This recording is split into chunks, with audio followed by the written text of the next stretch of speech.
We have, as a species, long suffered the results of a civilization with foundations for understandings built upon outdated belief systems, and a funded academic institution in which one is rewarded for repetition rather than that of pioneering a theory which could shine a light upon the oldest, most controversial corners of human civilization.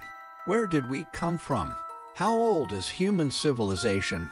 These are questions which we have not only witnessed being ignored by the majority of mainstream academia, but have also shown, through what we believe is overwhelming evidence to prove that this same entity, entrusted with the accurate account of human history, has not only concealed a reality which threatens many mainstream belief systems, but also the modern attested theory of evolution as a whole, entire chapters of human history, and also, more than likely, entire branch or subspecies of giant humanoid remains removed from the history books, concealed within kilometers of hidden artifacts, hidden away, withheld from the masses, often in favor of profitable avenues, born out of stability of understandings which powerful institutions grown out of which, in turn, protect their own survival rather than that of the allowance of furthering the understandings of the common man. There is not only strong evidence still to be found all over the planet of past, highly advanced civilizations which displayed capabilities far beyond that of any civilization within the permitted timelines of investigations, but prove the tremendous age of some of these ancient ruins. These relics, far from mere ruins, are in reality more accurately described as the fossilized remains of human activities that do not just stretch a few 100,000 years into the ancient past, but due to the time needed to develop such features are indicative of a civilization nearly or possibly over 1,000,000 years in age. The great stones within the Western Wall, for example, are not only far in excess of any weights the already studied primitive ancient ancestors within known history were capable of moving, or indeed using as building blocks. But fortunately, this site still possesses ancient wooden stakes, presumably once used within the method of construction, which, regardless of the fact that the method is still an enigma to modern understandings, the wood, in contrast to stone relics, can indicate an age as to when this foundation was undertaken. Petrified, fossilized, now stone blocks of what was once wood that are unquestionably of an incredible age, support our argument of this far-spanning currently dismissed chapter of ancient human civilization, which, if embraced by mainstream science, would not only prove this past beyond doubt, but would in turn threaten many currently highly profitable and as such extremely powerful and in turn influential belief systems, and the institutions which have grown up around them in regards to ancient human origins and development. Fossilized tree roots can also be found upon the megalithic blocks of Gorny Ashoria. Many other sites, like that of the inexplicable ancient temples of Petra, in some of the less publicized areas of the site, display immense erosion regardless of the site's relatively sheltered location. It seems that many of these oldest of sites not only often lay below several feet of sediment, which due to the funded and as such same rhetoric within geological studies forbids said sites to even be recognized as that of the past work of intelligent man. Due to this immense age, any human remains that may have been left by these ancient builders would have long turned to dust or have been fossilized at the site, concealed upon their discovery, or like any site which gains notoriety within mainstream media, secretly revisited and ransacked of any evidence of this incredible age. We believe that possibly the only remaining traces of these past ancestors can now only be found within the most obscure and curious of places, like that of the Altomoraman, for example, a rare fossil, apparently of the genus Homo, discovered in 1993 in the karst sinkhole in the La Malanga cave near the city of Altamura within Italy, that thanks to its location, and the near impossible feat it would be to remove him has been left in situ for the world to see, and thanks to where he fortunately lay, has been slowly growing ever since his death. He is quite possibly of an immense age, and died an incredibly long time ago, and has, instead of slowly decaying away, fading away like the world which he once lived within, has continued to be preserved in the calcite that has grown around him. Remarkably well preserved, but embedded in stalagmites and covered in a thick layer of calcite. The find was left in situ in order to avoid damage. Research during the following 20 years has been based mainly upon documented on-site observations.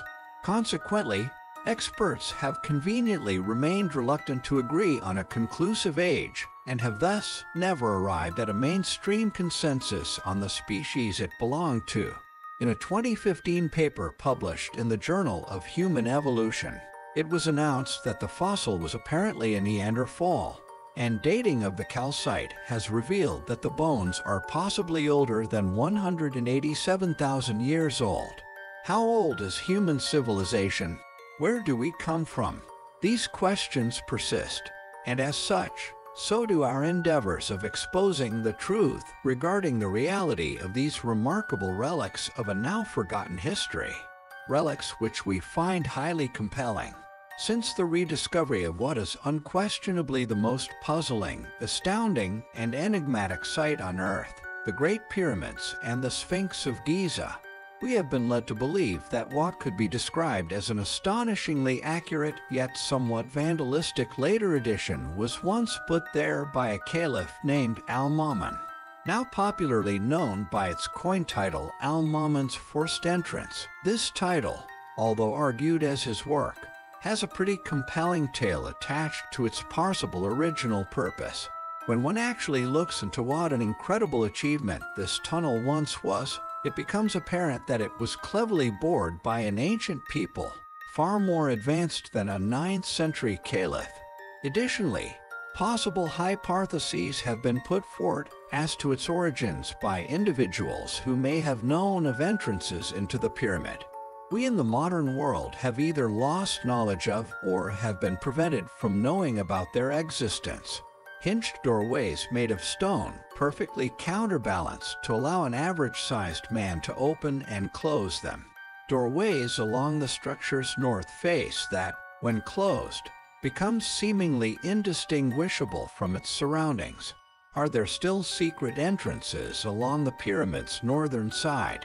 Quote, "The Great Pyramid, a little way up on one side, has a stone that may be taken out, which being raised up, there is a sloping passage to the foundations." Quote, written by Strabo in Pyramids and Temples of Giza. Flinders Petrie. Yet regardless of these additional, highly compelling investigative leads put forward in addition to an explanation for the tunnel's existence, its remarkable accuracy remains a tough thing for supporters of academia's tale of events to explain. As author Ralph Ellis puts it, quote, "The main problem with the classical explanation was that Mamun's tunnel is rather too accurate for comfort. It tracks into the pyramid in a direct line for the all-important junction between the descending and ascending passageways. It is often cited that Mamun had to turn the tunnel sharp left to discover the original passageways, a fact that Ralph had in the back of his mind when they first visited the Great Pyramid. But he ambled down the forced tunnel, rather mystified, because the left turn, cited in the literature, could not be found. Having backtracked the tunnel and to try again, that left turn seemed to be no more than a slight widening of the tunnel. In fact, the digging was almost right on target." End quote. For how does one know where one is when deep within the passages of such an incredibly huge ancient structure? Secondly, if instead argued as having been started from without, the same problem has to be solved. For how did one know how to create the initial angle? Although it is now the most used entrance, and although it has been drawn upon countless plans, to draw an existing tunnel's precise line of descent is far more easier than to have created said precise angle in the first place. And within the Great Pyramid is the remaining half of what has often been used to create a compelling, possible explanation for this tunnel's original purpose. Known as the sarcophagus of Khufu, an anomalous object found within the pyramid, an artifact we have covered in the past. No one can explain how this giant stone object came to be within the pyramid. It would not have fit through the existing entrance tunnels. However, at some time in the pyramid's life, someone smashed into this stone box, took its past contents, and the sarcophagus lid, an object that would also have not fit round the turns of the existing tunnel system, yet would have fit through the forced tunnel, and due to the vandalistic nature of the tunnel itself, could be argued that this damage to the sarcophagi was inflicted by the same group of individuals who built the tunnel, unused to extract the so-called sarcophagus's lid. Is this the real past purpose of the tunnel? And if created by a caliph in the 9th century, how did he tunnel so accurately on target? And additionally, where is this lid now? Was this tunnel, like the many different layers of casing stones indicate, built by a later, yet also lost civilization, one who flourished far before even the ancient Egyptians? We find the evidence to suggest such highly compelling. Many of the most astonishing feats of ancient engineering are often avoided by historians, with many historical research materials absent their existence due to their unexplainable origins. The reason for this should be obvious, for when one gazes upon such relics instantly struck with wonder, a curiosity as to how something of such incredible size or skill could have been created by the individuals these sites are often claimed as the work of. This is one of the main theses of the channel, for not only are these sites largely ignored and thus overlooked regardless of being historically important structures, clear yet suppressed evidence that a civilization far more capable than any currently recorded within permitted timelines once flourished on Earth. Relics with a very different origin, and indeed history. We believe that such structures were instead rediscovered by the many academically claimed builders, and this is often argued as being supported by empirical archaeological evidence. However, the archaeology merely proves inhabitation, not construction, with a record of construction never found within any of these academically claimed cultures. Surviving records, merely having re-inhabited such structures for strategic motivations, and in doing so, left their own archaeological footprint, subsequently concealing an unknown aspect of human history, one which came to an abrupt end. And one such site largely unknown by the greater world is known as the Herodium. What makes this structure so incredible is not the small arrangement of stone structures within the center of the build, but the earthwork itself, the entire site's footprint, and indeed the volume of earth utilized in the making of this ancient earthwork was of gigantic proportions. A seemingly pyramid-sized volume of earth used in the building of what can only be described as a respectively sized hill made by the hands of ancient man. Once one inspects this site from the air, its huge size becomes apparent, and the incredible feat this once was an undertaking, if in fact constructed with primitive tools, would have been a task of unimaginable hardship.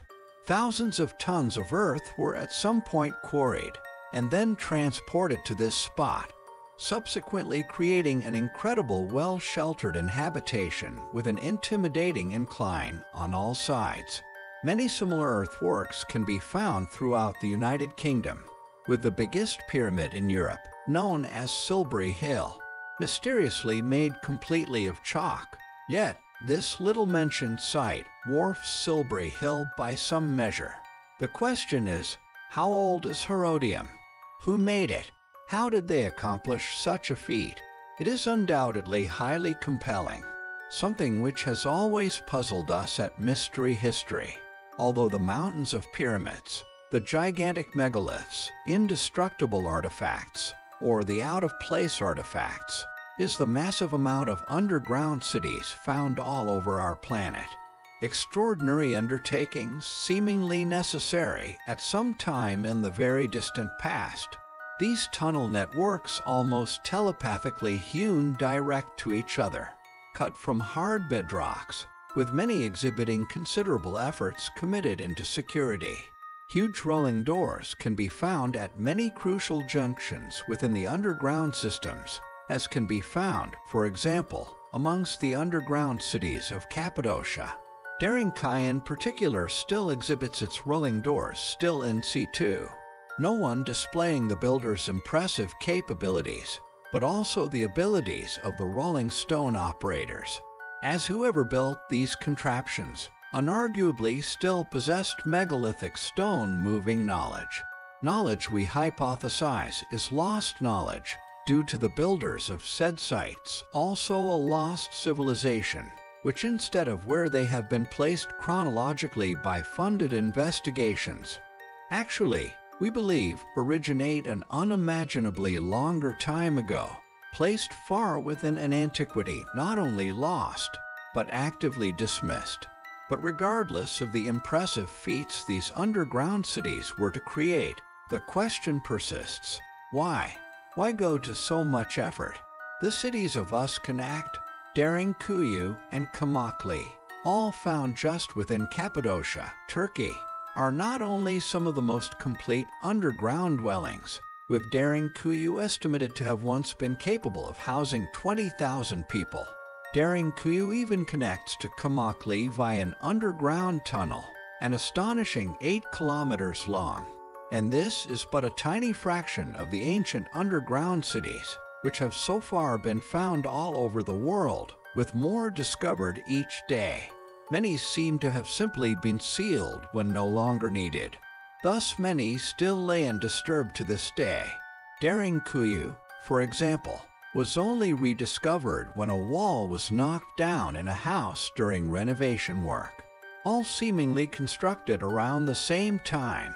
Yet any definitive motivations for why ancient man decided upon such drastic efforts worldwide have yet to be substantiated. Their construction remains a complete mystery, a fact we find highly intriguing. Many people will argue that these cities were chiseled by slaves over many years and at great suffering, a safe bet narrative which jives with the mainstream. When it comes to the academically claimed ages, and due to the people during said ages, substantially lacked any advanced stone-cutting technologies imperative for creating such vast works. This argument, however, thanks to the volumes of examples of exquisite, astounding feats discovered as a special few of these underground complexes, not only installed clearly to demonstrate an acoustic level of awareness on par with prodigal ability, and possibly many other as yet undeciphered features, displaying excelled understanding of many of life's most intriguing subjects. The Hypergeum, located within modern-day Malta, is but one of many examples which can be presented as proof that whoever built these underground layers at minimum possessed astonishing acoustic knowledge far ahead of man, as well as almost physics-defying stone-moving techniques displayed in the structure itself. The Hypergeum possesses a characteristic designed into its construction which is simply astonishing. It is so mystifying that although very little is known regarding how it was achieved, a certain frequency can amplify, which seems to stimulate the building's amplifying capabilities, as if the entire structure resonates, and has since been shown to also affect the human brain, becoming known as the God frequency. Who built these underground labyrinths? Why? When did they build them? We find these incredible relics of a lost civilization highly compelling.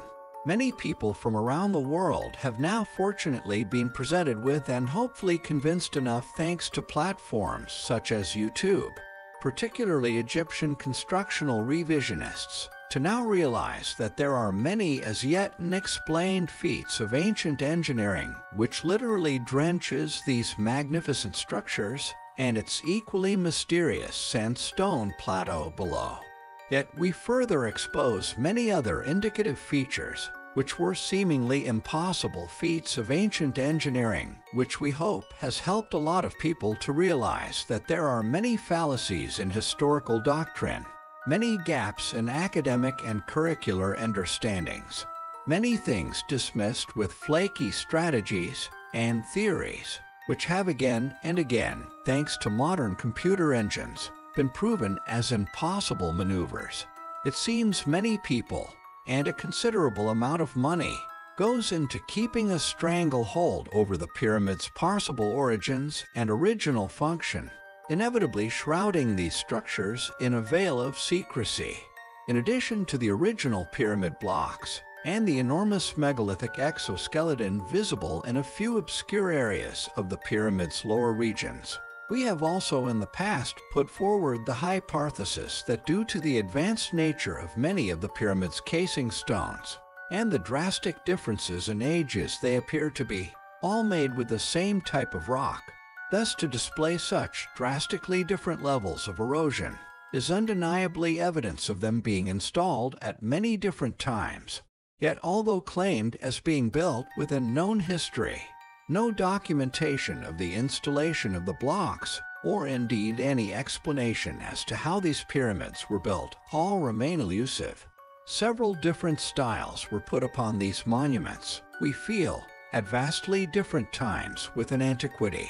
We posit that they are clear proofs of a number of past civilizations' conservation efforts, but due to these compelling and visible proofs, one has to consider that the Great Pyramid's origins are vastly more prehistoric than could ever be publicly accepted. And due to these features having seemingly survived due to what we suspect was a number of considerable efforts to shield them from the environment by a number of different, extremely ancient, yet all highly capable, yet now lost civilizations, which we have identified in previous work as that of the Cyclopean civilization and the Polygonal civilization. But I digress. Many of you who have donated towards the channel and to reserve a book may be wondering when the channel's accompanying books will be published. However, I assure you, Mystery History intends to go in depth regarding his and other findings surrounding not only the ancient pyramids, but also the many other compelling, seemingly impossible ancient legacies found throughout Giza's plateau, and many museums, and many other controversial sleuth-gathered factors from throughout antiquity, creating the type of evidence-driven, visually illustrated, examinational content in which the books will be exclusively focused upon. All of these factors are reasons why the books will not be written hastily. As my knowledge grows, so does my understanding of what makes ancient ruins so enigmatic, and I believe the larger my research, the better the go-to guides will eventually be. I just wanted to reassure you that Mystery History has not forgotten about any of you. Returning to our opening statement, however, many are now aware that there does not exist a valid explanation for the construction of the pyramids. Even if one had unlimited slaves, it is not a case of muscle, but rather a lack of space in which to utilize such. And what many who have not explored Giza and the surrounding connected ruins on foot are often oblivious of the astonishing array of ancient temples clearly dating from the pyramid builders not only lost for eons in the sand of the Sahara, but has preserved some in astonishing conditions. Ancient Egypt is Great Pyramids, its 8-sided Cheops, its incredibly well-preserved once-long engulfed temples, and the inexplicable stonework of ancient Egypt is but one of many areas from a world of ruins which we not only intend to unravel as much as possible, but it is an investigational struggle which we find highly compelling. We recently covered the impressive ancient dwellings known as dolmens, which can be found littering most of the European countryside. Enormous ancient structures, which we feel were left by a surviving, less capable branch of an earlier civilization, still possessing advanced knowledge allowing them to build with such stones. Surviving remnants of the group, we also believe, were responsible for the masterfully constructed ancient ruins which can be found upon the same continents. Additionally, this era within human history was the inspiration for an animated TV show, namely the Flintstones. Curiously, the Flintstones, dubbed the modern Stone Age family, could easily be mistaken for a lost advanced civilization. Did the makers of the Flintstones know something we are currently unraveling regarding the builders of the Flintstones' homes, namely the dolmens? Or is it all a mere coincidence? Some of these dolmens still possess as yet unexplained evidence, which flies in the face of academics worldwide. Sites such as the dolmen of Menga, found near Malaga in Spain. This massive dolmen, one of the largest megalithic sites in Europe, is a prime example of the unexplained features which defy current explanation. The dolmen is 902 feet long, 20 feet wide, and 115 feet in height. It was built with 32 megaliths, the largest of which weighing over 200 tons. Nearby is another impressive dolmen, known as De Vieira, discovered between 1903 and 1905 by brothers Antonio and Jose Vieira of Antequera. This site also possesses some of the most impressive megaliths to be found in any dolmens anywhere in Europe. Who built these incredible structures? How did they build them? La Roqueville, in the French department of Villeville in the Brittany region, was named after a legend claiming that the stones were brought by fairies.